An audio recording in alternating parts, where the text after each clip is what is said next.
can you call your father and get that right now? And I'm like, okay, but what exactly do we need? And he's already coming up with a budget and having his assistants write things out, change episodes around, to doing all these extravagant things to basically show the world, you might not know who I am, but I live the same life of your favorite celebrity, and I have the same amount of money as them.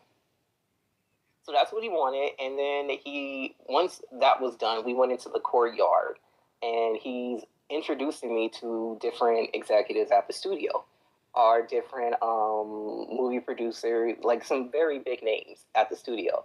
And I'm just walking around with him, and he's like, meet him, and he's going to be a next big star here, because the dark comedy I created was based. So let me rewind. I walked into Paramount with a package deal. So you have the reality show, and it was supposed to, like I said, show the behind the scenes of me building a dark comedy. And the dark comedy was based on my life and 5 other heirs that I grew up with. And our parents, some of them have legal businesses and some of them have illegal businesses, but they are all worth north of, let's say, $50 million. Okay. So they do a lot of things that are covered up, and they get away with it because they have money. And I was going to show you that in the dark comedy. So he's telling people at the studio he's going to make us a lot of money. He has a reality show. He has a dark comedy. We're going to get one of the production companies to sign the dark comedy, and it's going to be, shot at Paramount. And then his reality show is going to go to MTV, and the behind the scenes of the show will be shot at Paramount. So everything's going to be shot at Paramount. So he's introduced me to executives and other executives, and then I meet Sumner Redstone. And tell us who Sumner Redstone is. So Sumner Redstone is the boss of all bosses. So he owns what is it called? National Amusements Inc., which is the parent company to Viacom, CBS, Paramount Pictures, MTV, VH1 Logo, Simon & Schuster, everything that you can think of. Viacom owns everything. I also think a few cable channels as well. I don't know if it's Showtime or... So throw in a Paramount Network, which you currently have. So I meet this guy, and this guy is into me. And he's like hearing the projects that I brought to the studio, and I already know all the executives in his companies.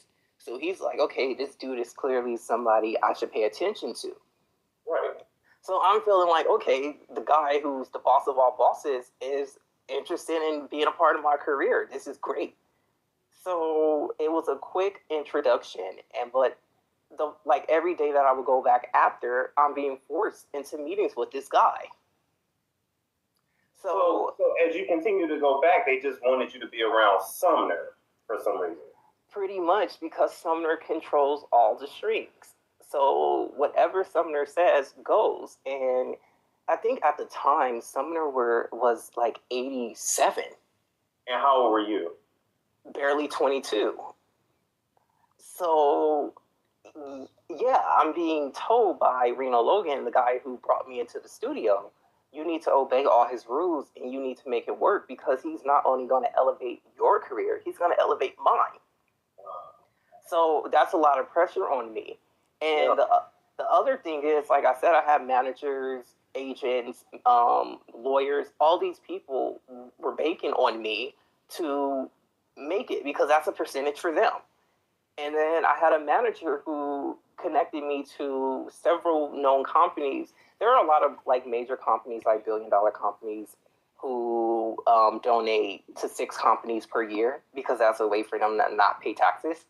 So, of course. So I had several major companies wanting to invest into my show and also have product placement, because that's booming. That's more sales for the product that they're placing in the show. So all these people had all this pressure on me to make all these things work. And like I said, I'm 22. I'm thinking I'm a businessman because I'm doing all these major things at what I think is an early age. But all these people were telling me in my ear, you better make this happen. You better do whatever they say. No complaining. I felt like Judy Garland. Yeah, like just take it, do it, produce, and make us money. Exactly. So I'm forced into a meeting with Sumner Redstone. Sumner is telling me like, "Hey, your projects are going to be, in the millions of dollars. It's going to generate that for Viacom, and so you're lucrative to me. I love your shows." Supposedly, he read my dark comedy, the pilot, and he watched the teaser for the reality show. So he saw where everything was going.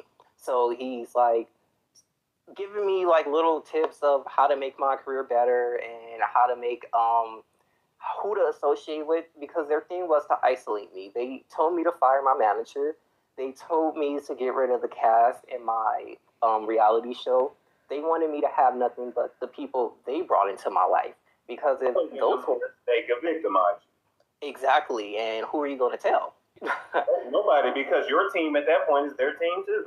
Exactly. So I'm not understanding that at the time, and I'm getting rid of people and I'm firing people left and right, and I'm feeling bad about it. But it's like I have all these people who trying to put all this money into my career, telling me what to do. I can't upset them. These people run the world. So there was Sumner requested that we have a meeting, and like a one-on-one meeting the following day, and I come alone. And it wouldn't be like the Reno Longa guy who brought me into the studio. It would just be us meeting, and Sumner basically welcomed me into joining the family. It's what he called it. So a car arrives at my house, like a private car arrives in my house, sent by Sumner Redstone, and I'm told that nobody else can come with me. So at the time, my manager is with me and one of my friends, actually the same friend who was there when I was sexually assaulted as a minor by Brian Graydon. That same friend was now around for this. So they followed me in a separate car to the studio.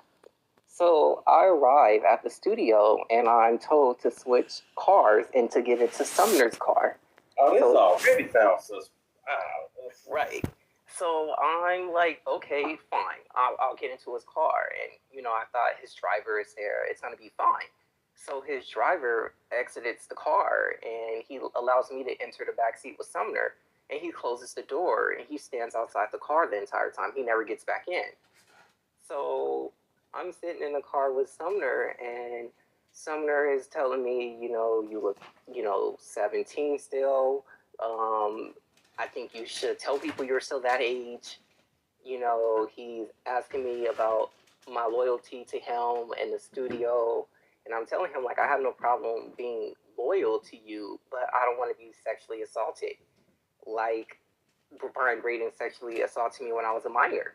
And I was expecting him to be outraged, because again, I'm new into this part of the industry of behind the scenes. So I'm thinking, okay, he's going to be outraged. Maybe he'll do something.